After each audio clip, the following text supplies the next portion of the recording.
Most people imagine prisoner of war camps as bleak places filled with despair, hunger, and cruelty. Grey towers overlooking mud-stained compounds, silent men shuffling between barbed wire fences, guards barking orders in foreign tongues. That's the image we carry. And honestly, that's what history has shown us in far too many cases. But there's a story that doesn't quite fit that mould.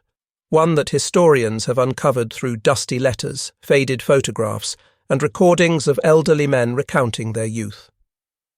It's the story of Italian soldiers captured during the Second World War who ended up not in dungeons or labor camps designed to break their spirits, but in facilities across the American heartland where something completely unexpected happened. These men, who had marched under Mussolini's banners and fought for fascist Italy, found themselves every Sunday morning sitting in chapels, heads bowed in prayer, voices lifted in hymns they'd known since childhood, participating in the sacred ritual of Catholic Mass just as they would have back in their villages in Sicily, Tuscany, or Calabria. Picture that for a moment.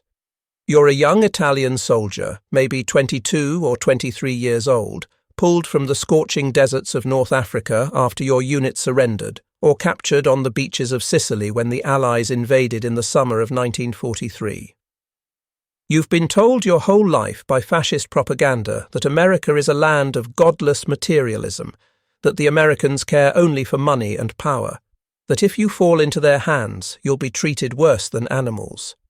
You board a transport ship with hundreds of other defeated men, uncertain whether you'll even survive the Atlantic crossing. The voyage takes weeks, and every day you wonder what awaits on the other side. Then you arrive, processed through ports in Virginia or New York, loaded onto trains that carry you deeper into this vast foreign country. You see landscapes that seem endless, farmland stretching to horizons you didn't know existed, towns that look nothing like the clustered stone villages you grew up in.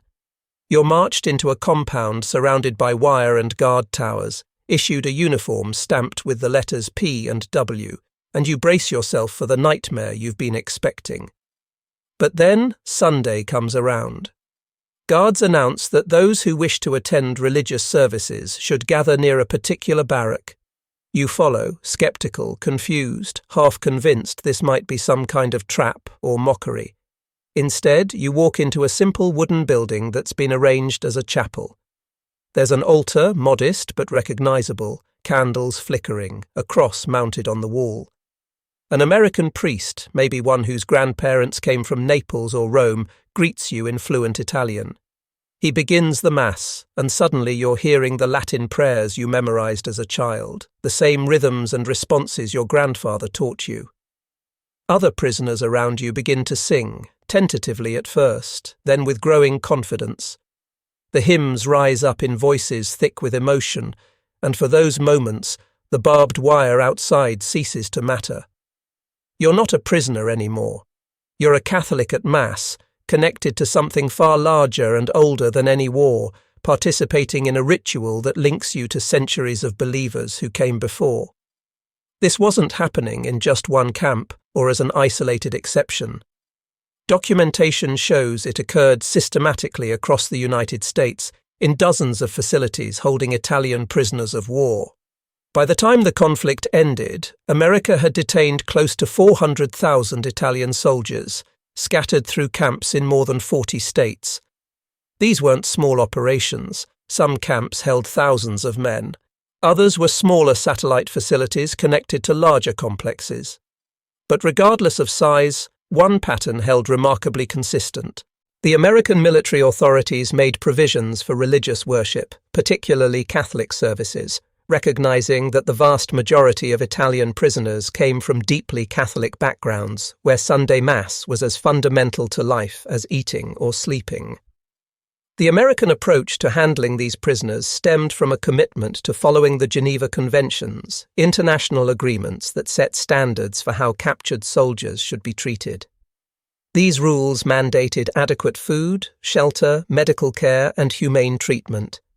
They also protected prisoners' rights to religious practice. But there's a difference between following rules on paper and genuinely implementing them with respect and care. What Italian prisoners encountered went beyond mere compliance. They found a system that seemed to take their spiritual needs seriously, that provided not just the minimum required access to religious services, but genuine support for maintaining their faith practices, even in captivity. When the first groups of Italian prisoners began arriving in late 1943, following Italy's surrender and the collapse of Mussolini's government, they came with deeply conflicted feelings.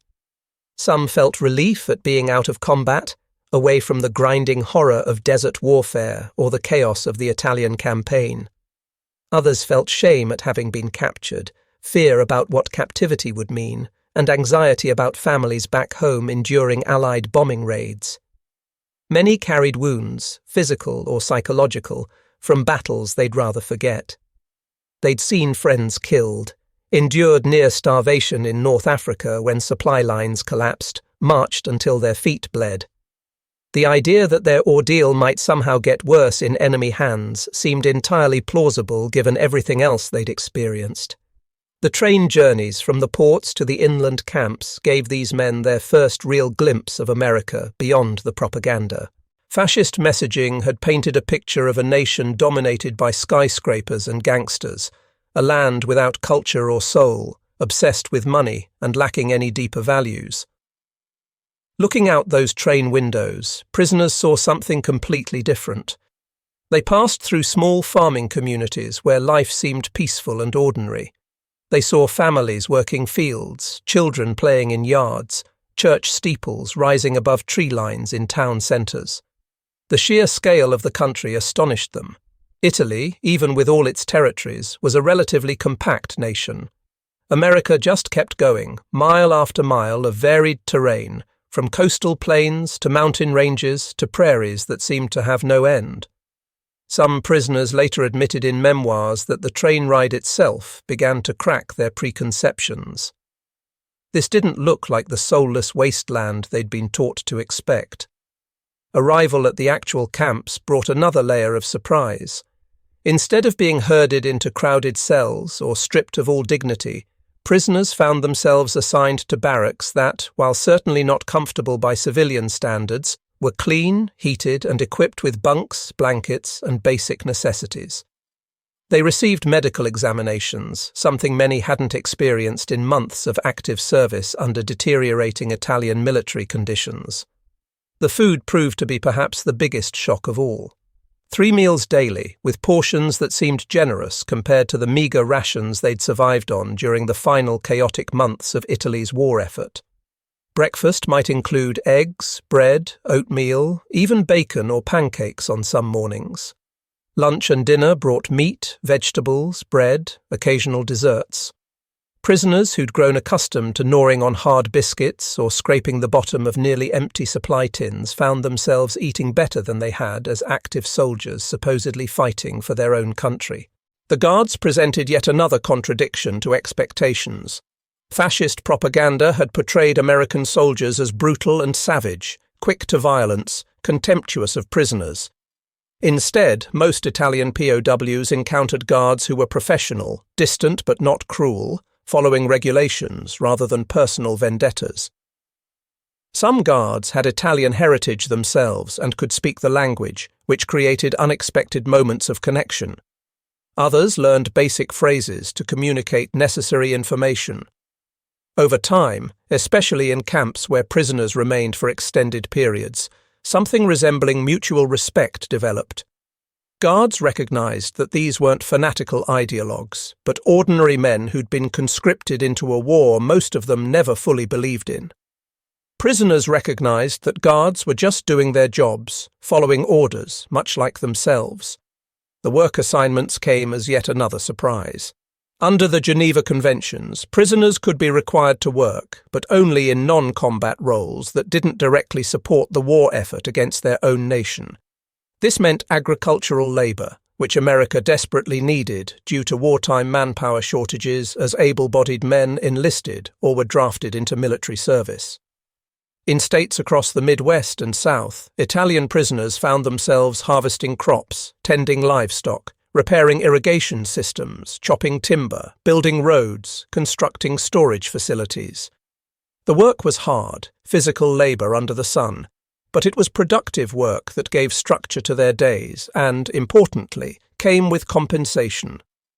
Prisoners earned small wages or coupons they could use at camp canteens to purchase items like cigarettes, candy, toiletries, writing paper, stamps for letters home. The concept that an enemy prisoner could earn money and spend it on small luxuries was completely alien to men raised in the rigid hierarchy of fascist military culture, where soldiers were expected to sacrifice everything without complaint or compensation. Daily life in the camps settled into rhythms that many prisoners found surprisingly tolerable. Mornings began with roll call, guards counting men in formation to ensure everyone was accounted for. After breakfast came work assignments, with prisoners marching out to various labour sites under guard supervision. Midday brought lunch, usually packed and eaten in the fields or at work locations. Afternoon work continued until late in the day. Then prisoners returned to camp for dinner, clean-up, and evening free time. That free time revealed another unexpected dimension of captivity. Rather than forcing prisoners into silent isolation, camp authorities allowed and even encouraged recreational activities. Soccer fields were set up, and since Italians were passionate about the sport, matches became major events with prisoners organising teams, holding tournaments, cheering from makeshift sidelines. Music ensembles formed, with men who'd played instruments back home getting access to donated or purchased equipment. Theatrical groups staged productions, everything from comedies to dramatic performances, with prisoners constructing sets and costumes from available materials. Art classes met in corners of barracks, with those who had talent teaching others to draw or paint. Educational programs offered language lessons, mathematics, mechanical skills, basic literacy for those who'd never had much schooling. The availability of books proved meaningful to many prisoners. The Red Cross supplied reading material, and camp libraries accumulated volumes in Italian covering everything from classic literature to technical manuals. For men who'd spent months in combat conditions with nothing to occupy their minds except fear and boredom, access to books opened windows to worlds beyond barbed wire. Chaplains made sure religious texts were available: Bibles, prayer books, lives of saints, theological works. Letter-writing privileges allowed prisoners to maintain contact with families back home, though letters were censored and limited in frequency and length. Still, knowing they could communicate, however imperfectly, provided crucial psychological support. The physical infrastructure of camps varied depending on location and original purpose. Some had been constructed specifically to hold prisoners of war. Others adapted existing military training facilities or civilian conservation camps. But common features appeared across most sites. Barbed wire perimeters, obviously, with guard towers positioned at intervals. Administrative buildings where camp commanders and staff worked. Medical facilities staffed by American military doctors and sometimes prisoner physicians among the captured. Mess halls capable of feeding hundreds or thousands. Barracks organised into compounds, sometimes separated by nationality if camps held prisoners from different countries. Recreational fields, workshops, and importantly, spaces designated for religious services. The presence of chapels or dedicated worship spaces stood out because it represented something Italian prisoners genuinely hadn't anticipated. Some camps converted existing buildings. Others constructed simple wooden structures specifically to serve as chapels. In cases where no building could be spared, outdoor areas were designated, marked with crosses, equipped with portable altars that could be set up when needed. The point was clear from the design itself. American authorities considered religious practice important enough to allocate resources and space for it, even within the constrained environment of a prisoner of war camp. When that first Sunday arrived, after a group of new prisoners had been processed and settled, the announcement would come that Catholic Mass would be held for those who wished to attend. Many prisoners approached with uncertainty, not quite believing it could be genuine. They gathered at the designated location, and what they found transformed their understanding of captivity. Simple altars had been prepared, nothing elaborate like the centuries-old churches back in Italian towns, but recognizable and reverent nonetheless. A cross, candles, perhaps flowers picked from campgrounds or donated by nearby civilians, white cloths draped to create sacred space. Most importantly, a priest stood ready to celebrate Mass. These chaplains came from various backgrounds. The US military had Catholic chaplains serving American forces, and many were assigned to minister to prisoners as well. Some were American-born with Italian heritage, fluent in the language and deeply familiar with Italian Catholic traditions. Others were priests from different backgrounds who'd learned Italian specifically to serve this population. In some cases, ordained priests were found among the prisoners themselves, men who'd been conscripted despite their religious vocations, and American authorities would allow them to lead services for their fellow prisoners. Regardless of who presided, the structure remained constant. Mass followed the familiar pattern ingrained in every Catholic from childhood. Opening prayers, readings from Scripture, the homily, the consecration of bread and wine, communion, closing prayers and blessings. All conducted in Latin for the universal portions, with prayers and sermon often in Italian, so prisoners could fully understand and participate. The first time prisoners heard those ancient Latin words, introibo ad altare Dei, spoken in this unlikely setting, many found themselves overcome with emotion. Grown men wept openly, not from despair, but from unexpected relief and recognition. This was home, carried across an ocean, preserved behind barbed wire, offered freely by captors who could have denied it entirely. The singing of hymns particularly moved people. Italian Catholic congregations traditionally sang with passion and volume, and when dozens or hundreds of prisoner voices joined in familiar hymns, the sound filled whatever space they occupied. Guards standing watch outside chapels reported hearing the music and being struck by its beauty, even when they couldn't understand the words. Communion presented a profound moment for many prisoners. In Catholic theology, receiving the Eucharist represents intimate communion with Christ and with the community of believers.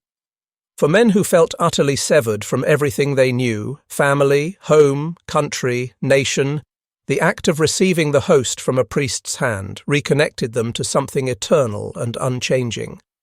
Some prisoners who'd been nominal Catholics back in Italy, attending Mass more from social obligation than deep faith, found genuine spiritual experience in these prison chapel services.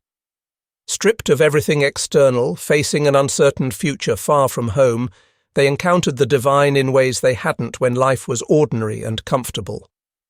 The homilies preached during these masses walked a careful line. Chaplains generally avoided overtly political content, focusing instead on universal spiritual themes that could comfort without inflaming tensions. They spoke of God's mercy, the power of forgiveness, the importance of maintaining hope in difficult times, the call to love even one's enemies. These messages resonated deeply with men who needed exactly that kind of spiritual sustenance. Some prisoners later recalled specific sermons that gave them strength to endure, simple messages about trusting in divine providence or remembering that their worth came from being children of God rather than from military success or national pride. Special feast days brought enhanced celebrations. Christmas Eve, 1943, saw camps across America organizing midnight masses that prisoners remembered for the rest of their lives. Barracks were decorated with whatever materials men could find or make, pine branches cut from nearby forests, paper ornaments folded and painted, stars of Bethlehem fashioned from scrap materials. Candles were lit in quantities that transformed plain spaces into something magical. Choirs practiced for weeks to perform traditional Italian Christmas carols alongside Latin hymns. The Adeste Fideles, sung by hundreds of male voices in a Texas or Nebraska prisoner camp on Christmas Eve, carried emotional weight impossible to describe adequately. For those hours, war and captivity receded, replaced by celebration of birth, hope, and redemption. Prisoners later wrote in diaries that they'd never experienced Christmas more powerfully than during those wartime masses in American prison camps, precisely because they'd expected nothing and received something transcendent. Easter celebrations similarly transformed the camps. The liturgies of Holy Week, from Palm Sunday through the somber services of Good Friday to the joy of Easter Sunday, gave rhythm and meaning to time that might otherwise have felt empty and endless. Prisoners participated in traditions they'd known all their lives, blessing palms, venerating the cross, lighting the Easter candle, sharing the proclamation that Christ had risen. American chaplains worked to make these celebrations as authentic as possible, obtaining proper liturgical materials, coordinating with local Catholic communities to donate items needed for full ceremonies, allowing prisoners time to prepare spiritually through confession and reflection. The practice of confession itself deserves attention because it revealed both continuity and change in prisoners' religious experience. Back in Italy, most men would have confessed to priests who knew them, who understood their families and communities, who could place their sins and struggles in familiar context. In American camps, confession usually meant approaching a stranger, an American chaplain who might speak Italian with an accent, who knew nothing of Italian village life, who came from a completely different world. Some prisoners initially hesitated, uncertain about opening their souls to foreigners. But over time, many discovered that the anonymity actually helped. They could confess things they'd never have admitted to a priest from their hometown, unburdening themselves of guilt and shame they'd carried silently. The seal of confession meant these admissions went nowhere, and absolution granted by an American priest carried the same spiritual power as absolution from any priest anywhere. The presence of these regular religious services created community among the prisoners in ways that transcended regional or class differences that had divided them back in Italy. Italians identify strongly with their particular regions. Sicilians, Neapolitans, Romans, Tuscans, Venetians, all maintain distinct identities and sometimes historic rivalries. Class divisions between educated officers and illiterate peasant conscripts had created strict hierarchies in the Italian military. But in camp chapels, all of that dissolved. Rich and poor, north and south, educated and unschooled, all knelt as equals before God. The shared faith became a powerful unifying force that helped men from vastly different backgrounds find common ground and mutual support. This unity had practical effects on camp morale and order. Prisoners who felt connected to each other through shared religious practice were less likely to create internal conflicts or factions. The regular rhythm of Sunday Mass gave structure and meaning to weeks that might otherwise blur together meaninglessly. Knowing that Sunday was coming, that there would be this time set aside for something higher than mere survival, helped men endure difficult work, homesickness, and uncertainty about when or if they'd ever return to Italy. American chaplains quickly recognized and appreciated the depth of devotion they witnessed. Reports sent back to military superiors often noted how seriously Italian prisoners took their faith, how carefully they prepared for Mass, how fully they participated. Some chaplains admitted they'd never seen such earnest religious engagement from American troops, who sometimes treated services as just another military obligation to check off. The Italians approached Mass as though it truly mattered, because for them, it genuinely did. It represented connection to identity, culture, family, home, and God all at once. Losing access to Mass would have meant losing a crucial part of who they were. The fact that American authorities not only permitted but actively supported this religious practice completely contradicted everything fascist propaganda had taught these men. They'd been told America was a godless nation, where churches stood empty, where people worshipped only money and pleasure, where spiritual values had been completely abandoned in pursuit of material gain. Instead, they discovered a country where religious freedom was protected so seriously that even enemy prisoners retained the right to worship according to their conscience. Nobody forced them to attend services, but nobody forbade it either. Nobody demanded they pledge loyalty to American civil religion or modify their beliefs to suit their captors. Mass remained Mass, pure and simple, exactly as it would have been in any Catholic church anywhere in the world. This discovery shook some prisoners to their core. If America treated its enemies' spiritual lives with such respect and care, what else might the propaganda have lied about? If the supposedly godless Americans were ensuring that Catholic prisoners could receive sacraments, while Mussolini's supposedly Catholic regime had led them into a disastrous war, which system actually honored Christian values? These questions didn't have simple answers, and many prisoners avoided thinking too deeply about them while still in captivity. But the seeds were planted, doubts that would grow over time, questions that would reshape how they understood both America and their own country. The role of chaplains extended beyond just celebrating Mass.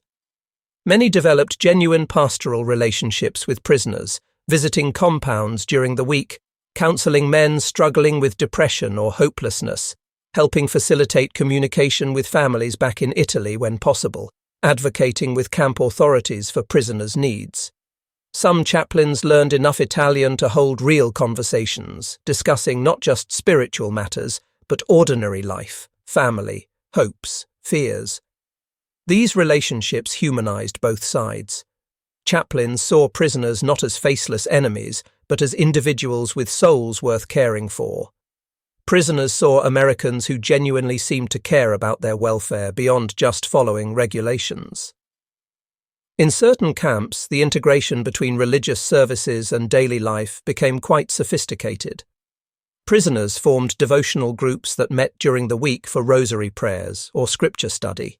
Some camps organized choir practices specifically to improve the quality of music during Sunday Mass, with prisoners who had musical training teaching others to read music or harmonize properly.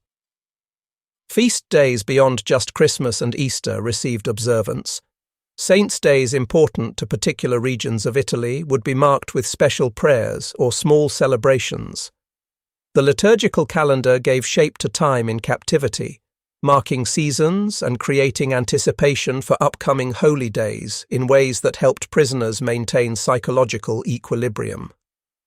What made all this particularly remarkable was that it happened during wartime, when resources were scarce and priorities focused on winning the conflict. The fact that military authorities nonetheless allocated time, space, personnel and materials to ensure prisoners could practice their faith spoke to deeply held American principles about religious liberty. Those principles weren't just abstract ideals proclaimed in documents. They translated into tangible reality even in the constrained, controlled environment of POW camps. Prisoners recognized this, and it impressed them far more than any propaganda or formal indoctrination could have. The contrast with what they knew of religious life under fascism grew sharper the longer they remained in American captivity. Back in Italy, the Catholic Church and the fascist state had maintained an uneasy alliance. Mussolini had signed the Lateran Treaty, resolving long-standing disputes between the Church and Italian state, and in return the Church generally supported the regime, or at least didn't openly oppose it. Priests who criticized fascism too vocally might face harassment or worse. Religious practice was permitted, even encouraged, but always with the understanding that it should reinforce loyalty to the state and support for Il Duce's policies. The line between faith and politics had become thoroughly blurred. In Nazi-controlled territories that prisoners had heard about or passed through, things could be even worse. The regime under that Austrian corporal who fancied himself a savior had an explicitly antagonistic relationship with Christianity, seeing it as weak and unsuitable for creating the ruthless warrior culture they wanted. Churches were monitored, priests intimidated, religious education restricted, and genuine faith practice driven underground or twisted to serve state purposes. Italian soldiers had seen or heard about these realities, even if they didn't always fully grasp the extent. So when they encountered American chaplains who served purely spiritual functions, unconnected to political indoctrination or state propaganda, it registered as fundamentally different. These priests didn't ask prisoners to renounce their nationality or swear new loyalties. They didn't preach sermons about how wonderful America was or how wicked Italy had been. They simply offered the sacraments, provided spiritual counsel, and tried to help men maintain their faith and humanity during a difficult time. That restraint, that respect for the integrity of religious practice separate from political purposes, made a profound impression. Some prisoners tried to make sense of this in theological terms.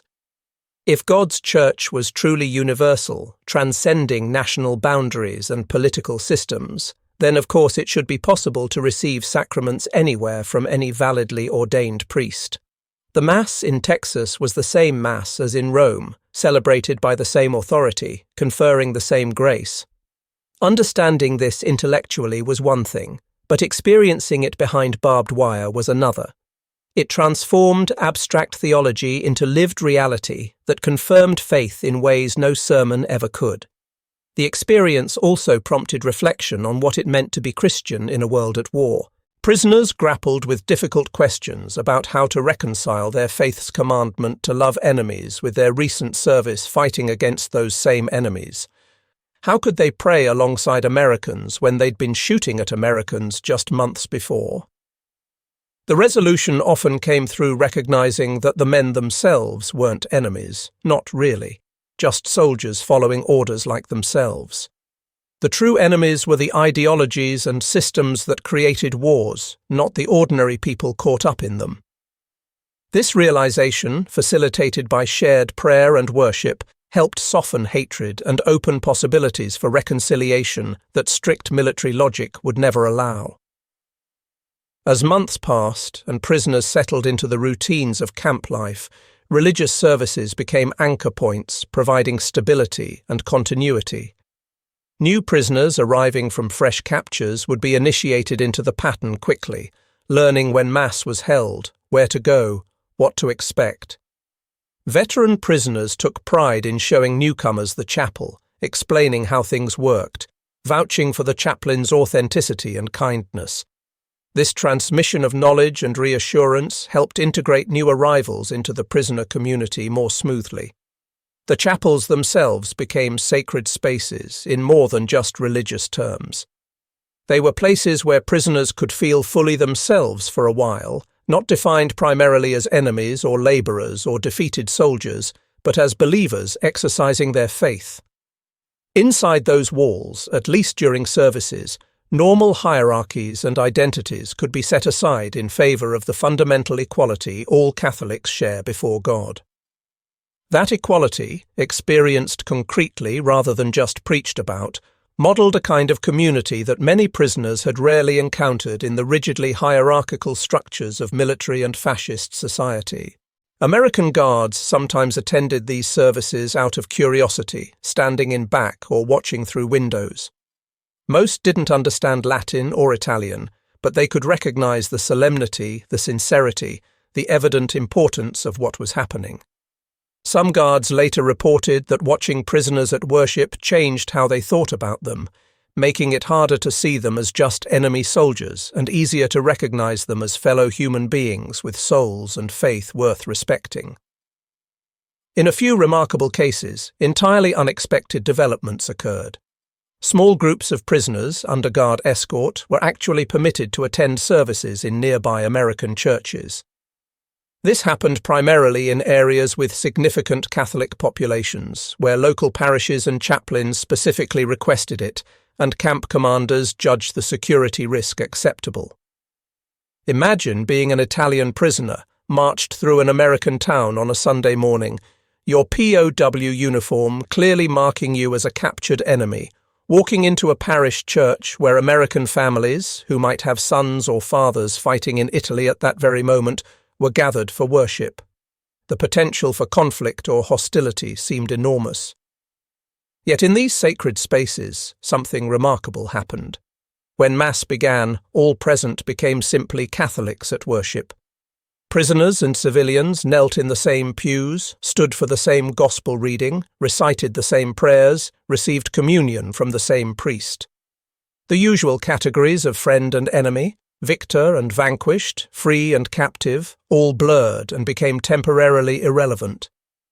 What mattered was shared participation in this ancient ritual that predated any modern nation-state or conflict. American parishioners' reactions varied, of course.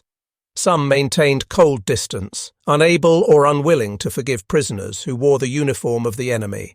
Families who'd lost sons in combat zones, where Italian troops had fought, sometimes harboured deep resentment, understandably so. But many Americans, particularly those with strong Catholic identity, extended unexpected warmth. After services ended, it wasn't uncommon for parishioners to approach the prisoners, shake hands, offer simple greetings, sometimes even press rosaries or small religious items into their hands as gifts. Parish ladies might bring baked goods to share outside the church. Priests would introduce themselves personally to the prisoners, welcome them, assure them of God's love and care. These encounters had lasting impact on the Italian prisoners who experienced them. Being welcomed, however briefly, into an American community as something other than an enemy created powerful memories that many carried for decades. One former prisoner described walking into an Indiana church in his POW uniform and having an elderly American woman smile at him, pat his hand, and say something in English he couldn't understand but whose kindness needed no translation. That simple gesture of human warmth stayed with him, he later said, more vividly than any military order or combat experience. The logistics of arranging these off-camp religious visits were complex.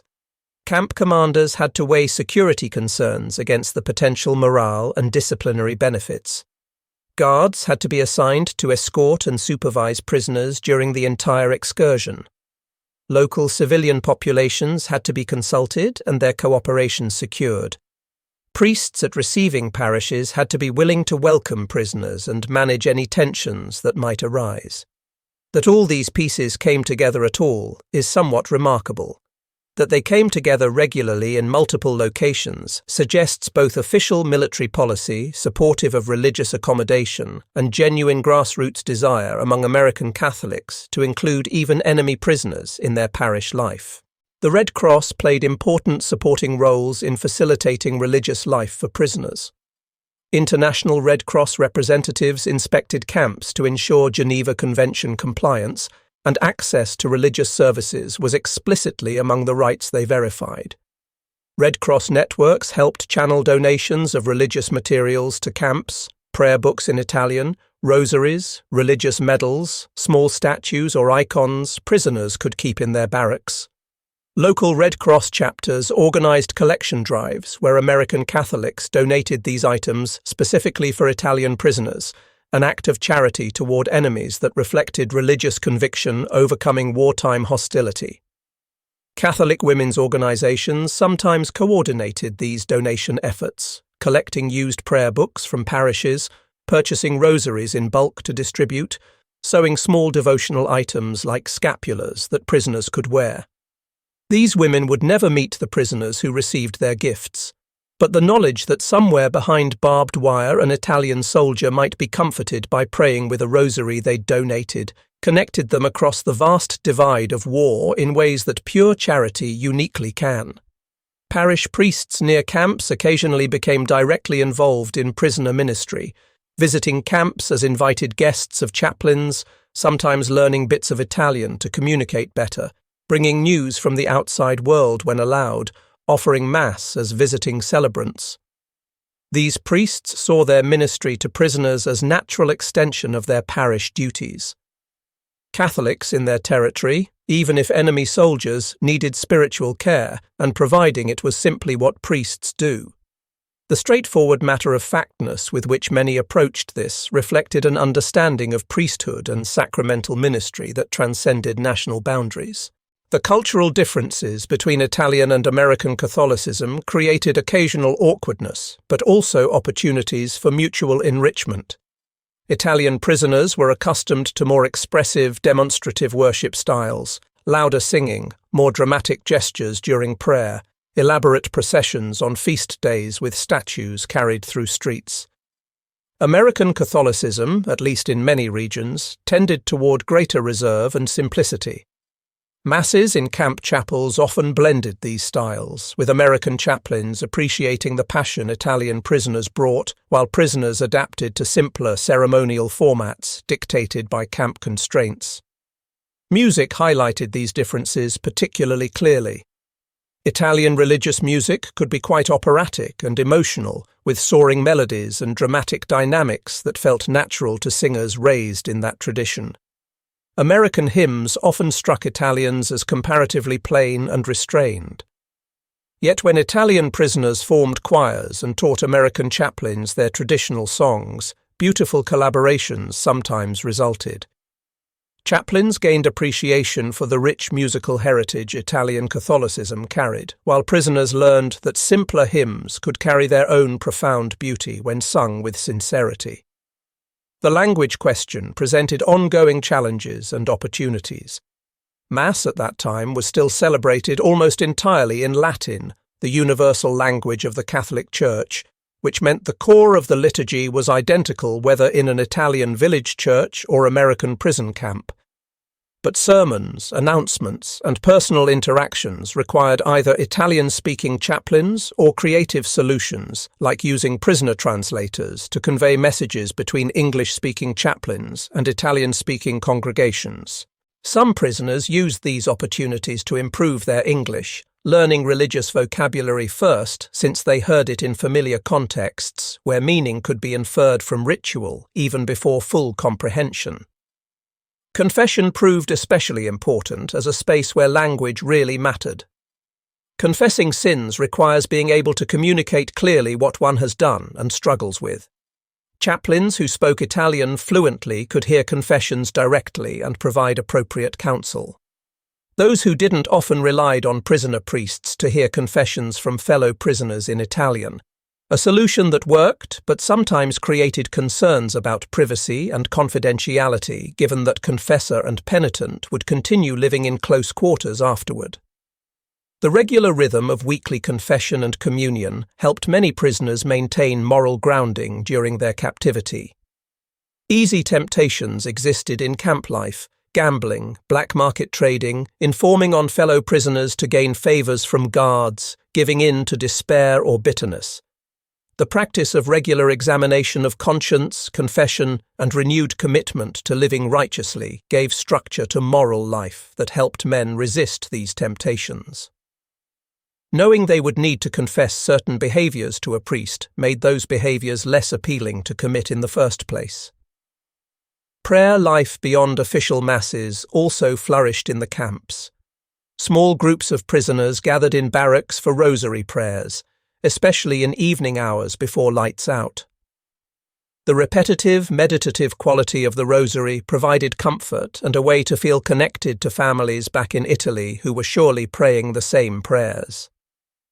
Devotion to particular saints popular in Italian Catholicism continued in captivity, with prisoners making novenas or special petitions to patron saints of their home regions. These personal and small group devotions gave prisoners agency over their spiritual lives in ways that worked within the constraints of captivity.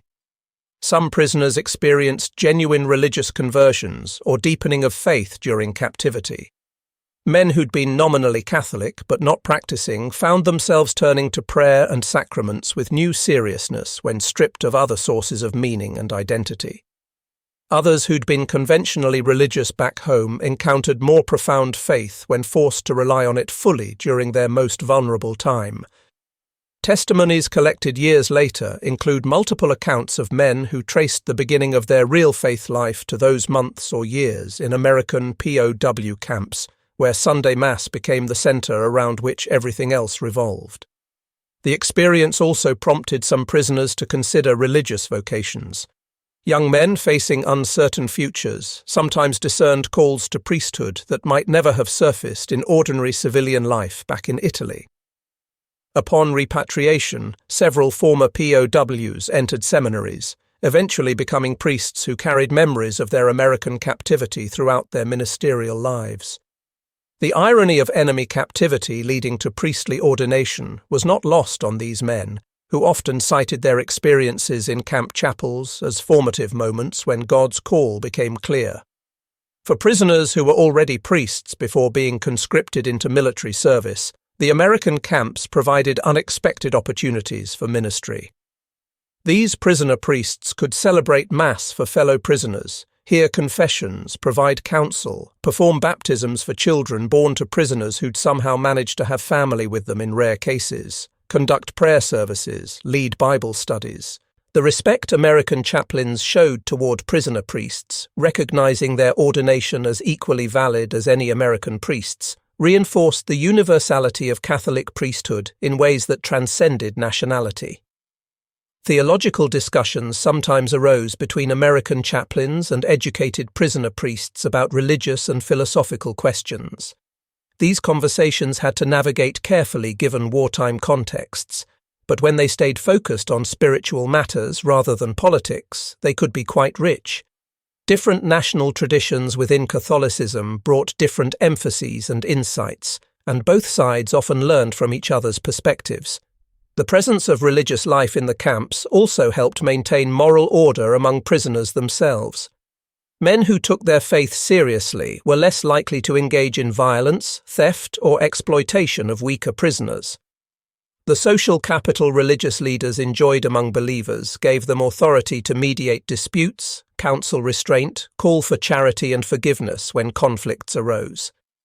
Camp authorities recognized this and sometimes unofficially relied on prisoner religious leaders to help maintain good order within the compounds, though care had to be taken not to turn priests into informants or undermine their spiritual authority by associating them too closely with camp administration. As the war dragged on and Italy's situation grew increasingly desperate, with Allied forces grinding up the peninsula and German forces occupying the north after Italy's surrender, prisoners received fragmentary news of what was happening back home. Families endured bombing raids, food shortages, partisan warfare, political chaos. The inability to protect or help their loved ones weighed heavily on prisoners' minds and hearts. Many turned to prayer as the only action they could take, begging God to protect mothers, wives, children, siblings left behind in a war zone. The intensity of this petition-focused prayer life in the camps reflected both genuine faith and desperate need to do something, anything, even if just pray, for families beyond their reach. Chaplains became essential counselors during moments of crisis when prisoners received Red Cross notifications that family members had been killed or were missing. The particular ministry of being present to grief, offering what comfort faith provides in the face of loss, became regular parts of chaplains' responsibilities. Some prisoners lost faith entirely when the worst news came, unable to reconcile belief in a loving God with the death of a child or wife in a bombing raid. Others clung to faith even more desperately, finding in the promise of eternal life the only hope that they might somehow be reunited with lost loved ones. The end of the war in Europe in May 1945 brought complicated emotions to Italian prisoners. Relief that the fighting had stopped, anxiety about what peace would mean for Italy and for their own futures, eagerness to finally go home mixed with uncertainty about what home would look like after years of war. The transition from active wartime captivity to waiting for repatriation created its own tensions and challenges. Religious services during this waiting period provided continuity and stability when everything else felt uncertain.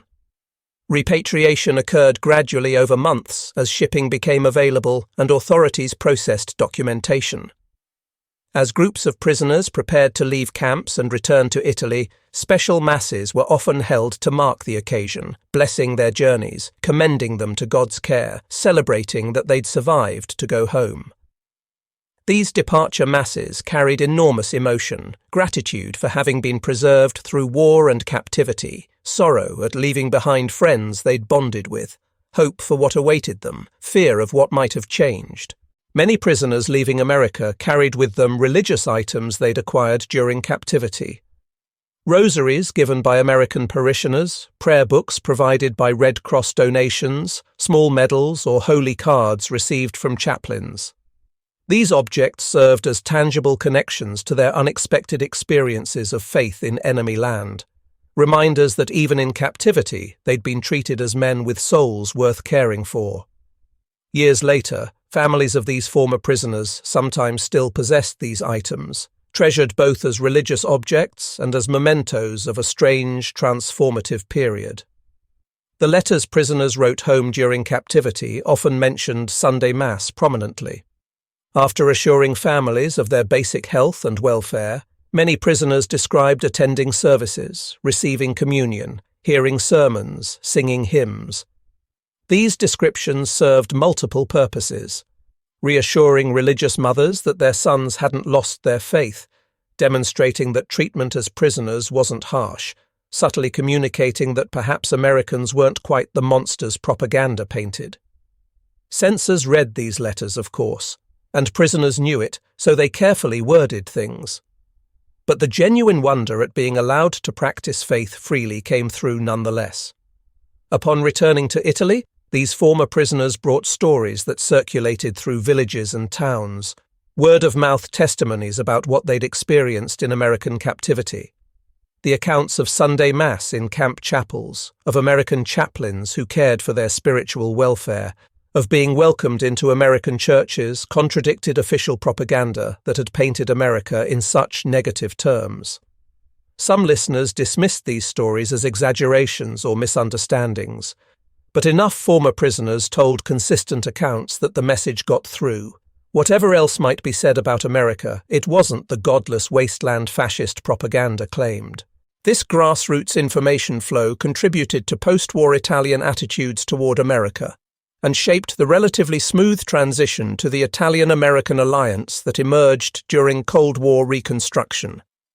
Italians who might have harbored resentment toward the country that had bombed their cities and killed their soldiers found that anger complicated by accounts from returned prisoners who'd been treated humanely, even kindly, especially regarding their religious faith.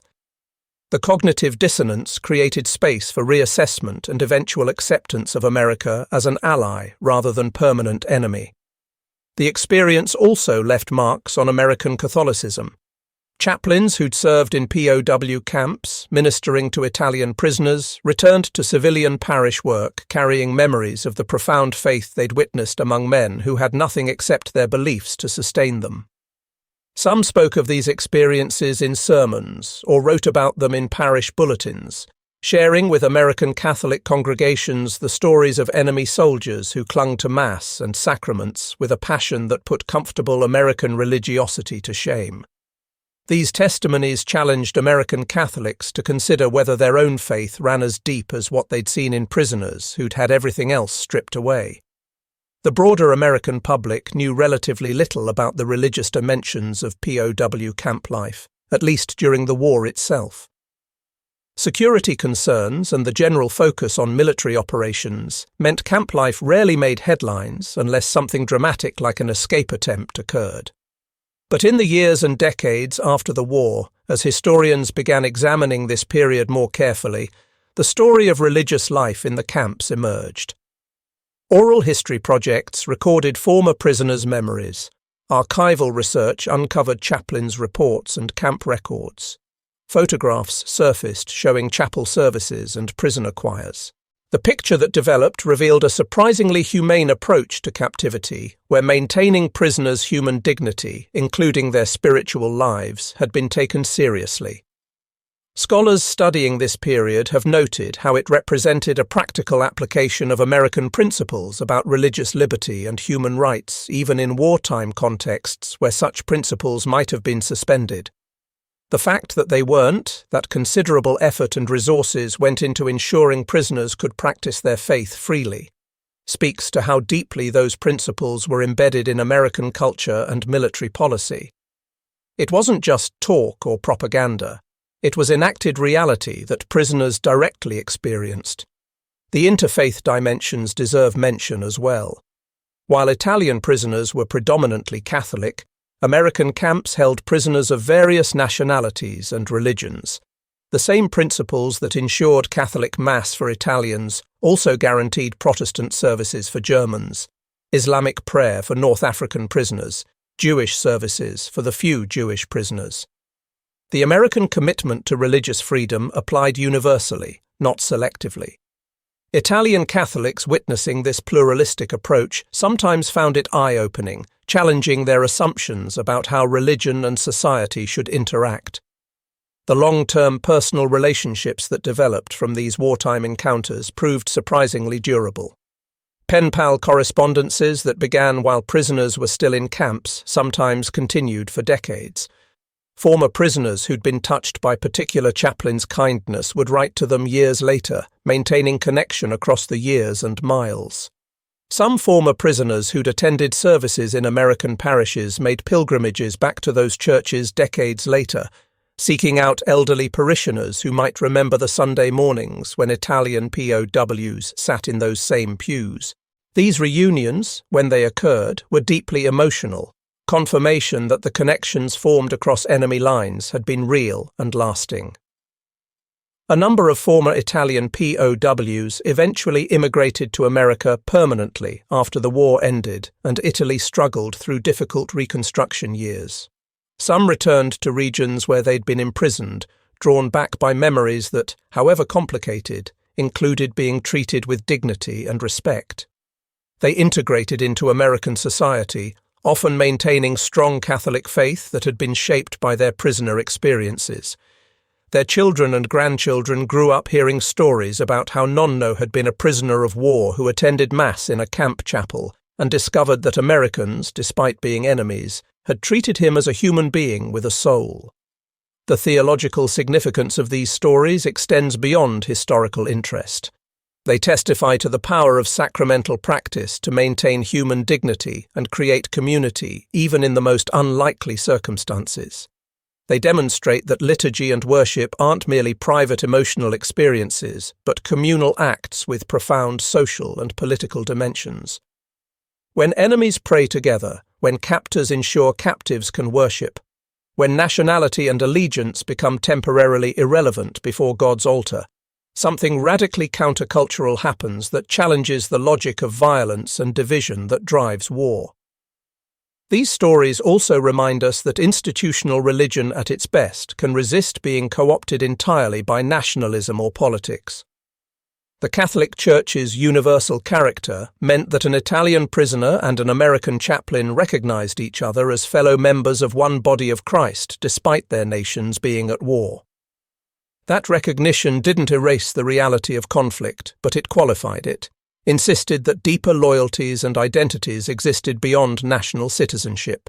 This tension between particular political allegiances and universal religious identity creates space for human connection and mercy that purely secular frameworks struggle to generate.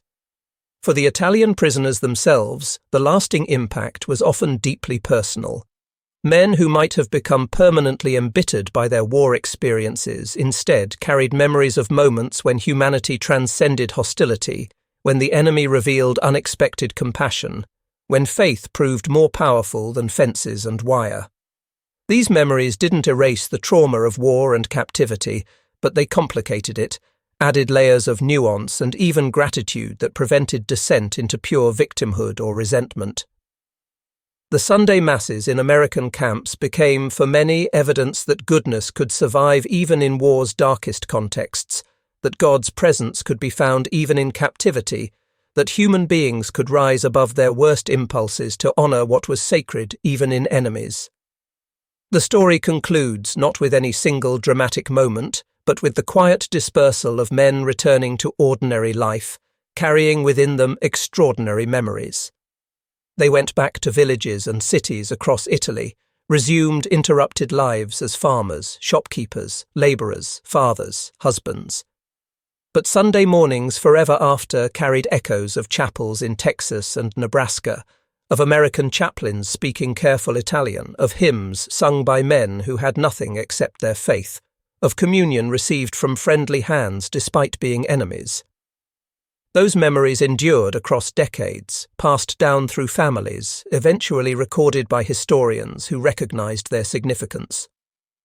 They testify that even in humanity's darkest hours, when nations tear each other apart in total war, the human spirit can still find expression in prayer, worship, and recognition of shared divine image.